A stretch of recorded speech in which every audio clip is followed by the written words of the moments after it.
Salut tout le monde, bienvenue chez Doro Poetic Color, j'espère que vous allez bien. Aujourd'hui, nous allons voir ensemble comment placer les zones d'ombre dans nos coloriages. Grâce à nos zones d'ombre et de lumière, nous avons la possibilité de créer un effet de profondeur dans nos réalisations. Des effets plus ou moins intenses, et je vais donc essayer de vous aider là-dessus. Il n'y a pas 36 techniques pour placer ces ombres, mais par contre, il y a des moyens plus simples que d'autres. J'ai moi-même utilisé 3 techniques que je vais vous exposer maintenant. La première technique, qui est la plus courante, mais pour moi la plus contraignante, je l'appellerai la visualisation. Parce que vous allez devoir visualiser votre illustration pour vous projeter et de ce fait savoir d'où va venir la lumière. La lumière peut venir de face, de côté, de dos, du dessus, du dessous. Et ça, c'est à vous de le décider et donc de placer vos zones d'ombre en fonction de cette lumière. Alors personnellement, cette technique ne me convient pas du tout pour plusieurs raisons et du coup, je place mal mes zones d'ombre, ce qui rend le résultat pas très cohérent, même si cela reste beau comme dans ce coloriage par exemple. Il est vrai que ce coloriage est joli, il est bien réalisé, mais par contre, les zones d'ombre ne sont vraiment pas bien placées. J'ai voulu faire la première technique, c'est-à-dire visualiser mon coloriage, mais je n'ai pas du tout réussi. Ce qui nous amène donc à la deuxième technique, qui est de placer ces zones d'ombre au pif. Sur ce coloriage, j'ai voulu vraiment le faire comme ça, au visu, à la mémoire, mais je n'ai pas réussi et dans le fil du coloriage, j'ai donc placé mes ombres au pif. Mais le résultat n'est pas cohérent, il n'est pas réaliste et du coup, ça ne va pas. Et c'est pour cela que j'ai décidé de m'aider avec la troisième technique. Je vais donc vous dévoiler mon secret pour placer mes zones d'ombre. Secret que vous connaissez déjà car c'est un conseil que je vous donne quasiment à chaque tuto. C'est donc de vous aider d'une image que vous trouverez sur internet. Là au moins vous avez toutes les zones d'ombre sous les yeux et il n'y a plus qu'à les placer sur votre coloriage. Je vais donc maintenant vous montrer comment faire vos recherches d'images sur internet en fonction de l'illustration que vous avez choisie. Je vais vous donner plusieurs exemples et nous allons commencer avec un coloriage Disney du bloc hiver avec Sven et Olaf. Je me rends donc sur internet et dans la barre de recherche, je vais marquer illustration Sven et Olaf. Vous marquez toujours illustration et vous marquez à côté le personnage que vous recherchez, le nom du personnage que vous recherchez. Et vous allez donc pouvoir découvrir plusieurs images concernant ces personnages ou ce personnage que vous voulez rechercher.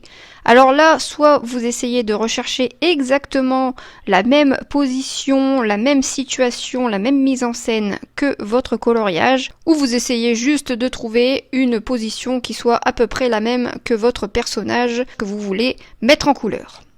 En ce qui me concerne, je choisirai celle-ci pour Sven, même si c'est pas la même mise en scène. Et pour Olaf, eh bien, je prendrai ce genre d'illustration pour avoir une base, pour savoir à peu près comment placer les ombres, comment la taille, la proportion qu'elles peuvent avoir sur ce personnage.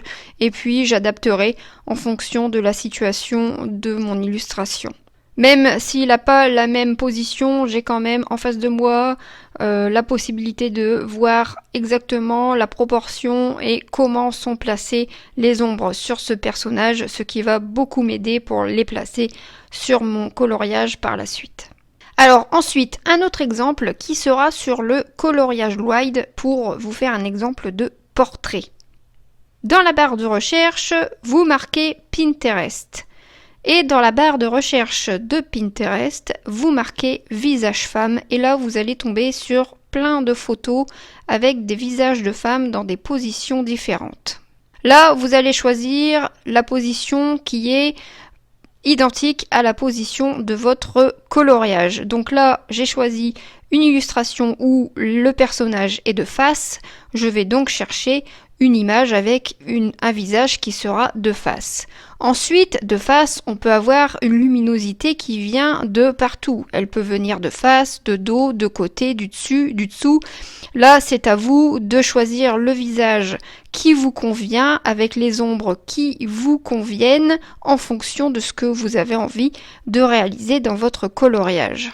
Et là aussi, une fois que vous avez choisi votre visage, je trouve que c'est quand même beaucoup plus simple et beaucoup plus facile de pouvoir faire son portrait quand on a en face des yeux vraiment les zones d'ombre et les zones de lumière que l'on doit faire ressortir sur notre illustration. En ce qui me concerne, j'aurais choisi celle-ci avec une lumière de face qui est quand même plus facile à réaliser qu'une lumière de côté où nous avons du coup un côté de visage qui est très sombre. Je vais vous donner encore un petit exemple avec ce coloriage que j'ai choisi dans le livre Menuet de bonheur. Je vais donc rester sur Pinterest et là je vais devoir choisir plusieurs images. Quand j'ai des coloriages avec beaucoup de détails comme celui-ci, j'aime bien choisir plusieurs images qui met en valeur les détails du coloriage. Par exemple, là nous avons une maison, donc je vais essayer de choisir une image avec une maison.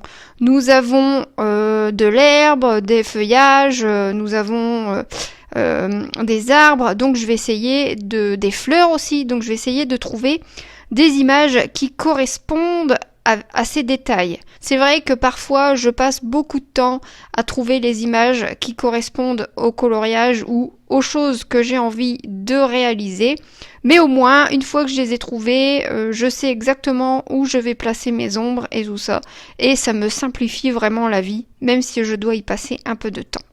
Et bien voilà, c'est exactement cette technique que j'utilise à chaque fois que je vais réaliser un coloriage. Je choisis mon coloriage et je vais ensuite rechercher des images en fonction de mon coloriage et en fonction de ce que j'ai envie de réaliser sur internet. Et du coup, j'ai vraiment la possibilité d'avoir sous mes yeux les zones d'ombre et les zones de lumière que je vais pouvoir placer sans problème sur mon coloriage. Eh bien, j'espère que cette vidéo vous aura plu, j'espère qu'elle vous aidera dans vos futures réalisations. C'est vrai que de vous aider d'une image sur internet ou dans un livre, c'est un conseil que je vous donne quasiment à chaque tuto, car moi, c'est exactement cette technique que je suis et j'en suis vraiment très contente parce que du coup, je peux placer mes ombres et mes zones de lumière sans me prendre la tête. Et là, en vous montrant concrètement comment rechercher vos images, eh bien, j'espère que j'aurai réussi à vous aider. Et bien voilà, la vidéo touche à sa fin. J'espère vraiment qu'elle vous aura plu. N'hésitez pas à me donner vos avis en commentaire. Et puis si vous avez des questions, surtout n'hésitez pas à les poser aussi. Je me ferai un plaisir de vous répondre. Et puis je vous dis à très bientôt dans une prochaine vidéo. Et je vous fais des gros bisous.